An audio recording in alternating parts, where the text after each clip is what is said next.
শান্ত মমিনুলের ব্যাটে ভর করে ঢাকা টেস্টের প্রথম দিন বাংলাদেশের। মিরপুরে এদিন টস হেরে ব্যাট করতে নেমে ৩১ রানে ২ উইকেট হারালেও নাজমুল হোসেন শান্তর সেঞ্চুরি আর মমিনুল হকের ৯১ রানে বড় সংগ্রহের পথে টাইগাররা।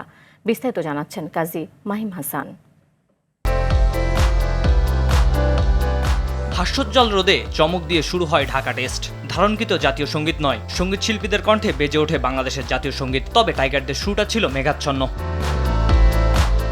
উইকেটে ঘাস থাকায় শুরুতেই সুবিধা নেয় পাকিস্তানি পেসাররা। প্রথমে ৮ রান করে মাহমুদুল হাসানকে ফেরান শাহিন আফ্রিদি। এরপর হাসান আলীর আঘাতে ১৩ রান করে সাজঘরে ফেরেন সাদমান ইসলামও। মাত্র ৩১ রানে ২ উইকেট হারিয়ে চাপে পড়ে বাংলাদেশ। সেখান থেকে প্রতিরোধ গড়ে তোলে মুমিনুল ও অধিনায়ক শান্ত।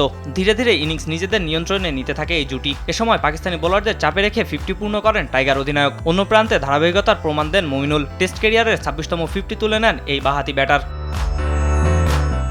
এরপর টেস্ট ক্যারিয়ারের ৯ম সেঞ্চুরি পূরণ করেন শান্ত। তবে শতক ছোঁয়ার পরের বলেই এলবিডব্লিউ হয়ে ফিরতে হয় তাকে। এর আগে ১২-৪ ও ২ ছক্কায় ১৩০ বলে করেন ১০১ রান। তাতে ভাঙে দুজনের ১৭০ রানের দুর্দান্ত জুটি।